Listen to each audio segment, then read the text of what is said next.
Welcome to this explainer on the origins of the FIFA World Cup. Look, we all know the modern World Cup is basically the undisputed king of global sports, right? But every massive phenomenon has to start somewhere. Today, we're skipping the massive modern stadiums and the multi-billion-dollar broadcasts, and we're tracing the exact and honestly surprisingly intimate roots of the world's greatest football spectacle. We're hopping in a time machine to figure out exactly how this colossal international competition first came to life. Okay, let's dive into this. Did you know the FIFA World Cup began almost 100 years ago? I mean, just sit with that massive historical time frame for a second. We're talking almost an entire century of football history. This was an era way before satellite TV, before the internet, and long before modern sports science. Yet the passion for the game was already so exceptionally strong that the foundations for a unified global tournament were actively being laid. So the story officially kicks off in 1930, and it's driven entirely by the sheer ambition of FIFA president Jules Rimet. He essentially looked around and decided, you know what? The world needs more than just these scattered regional matches. He had this wild vision to create an official international football tournament where the absolute best national teams on the planet could compete on one unified stage. The goal? To crown a single, undisputed world champion. And let me tell you, it was a seriously audacious idea for the time. Now, what's really interesting about this inaugural 1930 tournament is this number right here, 13. When we watch the tournament today, we're totally used to seeing these sprawling brackets filled with nations from literally every single corner of the globe. But that very first FIFA World Cup, the one hosted by Uruguay, it was incredibly intimate by today's standards. Only 13 national teams participated. 13.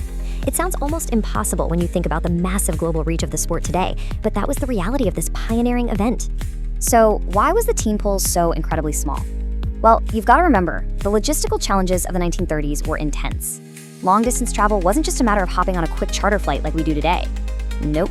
It required weeks at sea on massive ocean liners, navigating huge financial and physical hurdles just to reach Uruguay. For a lot of European nations, sending their best players across the Atlantic meant literally losing them from their regular jobs and domestic clubs for months at a time.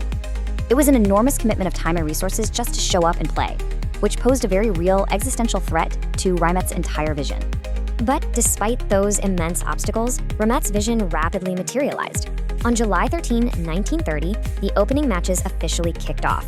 And you know what's truly remarkable? It's how fast this tournament captured the public's attention. Even with only 13 teams, the drama of international competition just resonated deeply with people. It proved almost instantly that a premier global football competition was exactly what the world had been waiting for. All that excitement eventually culminated in a truly legendary South American showdown for the very first final. We're talking the host nation Uruguay going head-to-head against Argentina. And in the end, Uruguay claimed the victory, defeating Argentina 4-2 and cementing their legacy forever. With that monumental win on home soil, they officially became the first ever World Cup champions. They literally set the standard for every single tournament that followed.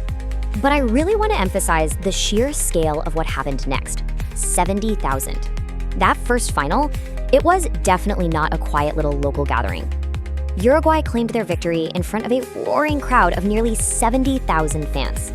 Seriously, even back in 1930, with all the crazy travel and logistical challenges we just talked about, the passion for this game was already capable of drawing tens of thousands of devoted supporters into a single stadium just to witness history. Fast forward to the present day, and wow, that initial spark has blossomed into the modern World Cup we all know. It is, without a doubt, the biggest sporting event on Earth. It's watched by literally billions of people across the globe every 4 years. It completely transcends borders, languages, cultures. It unites the entire planet around the beautiful game.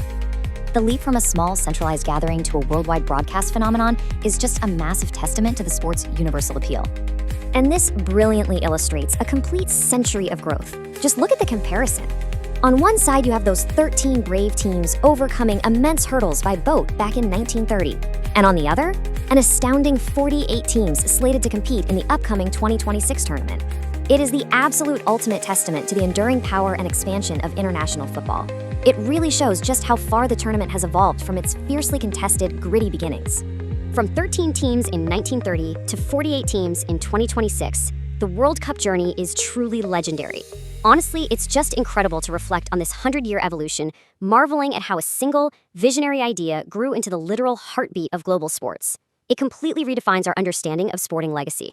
I mean, think about it. If this tournament grew from 13 teams taking weeks-long boat trips to 48 teams competing on the world's biggest, most technologically advanced stage in just 1 century, what kind of incredible heights will the next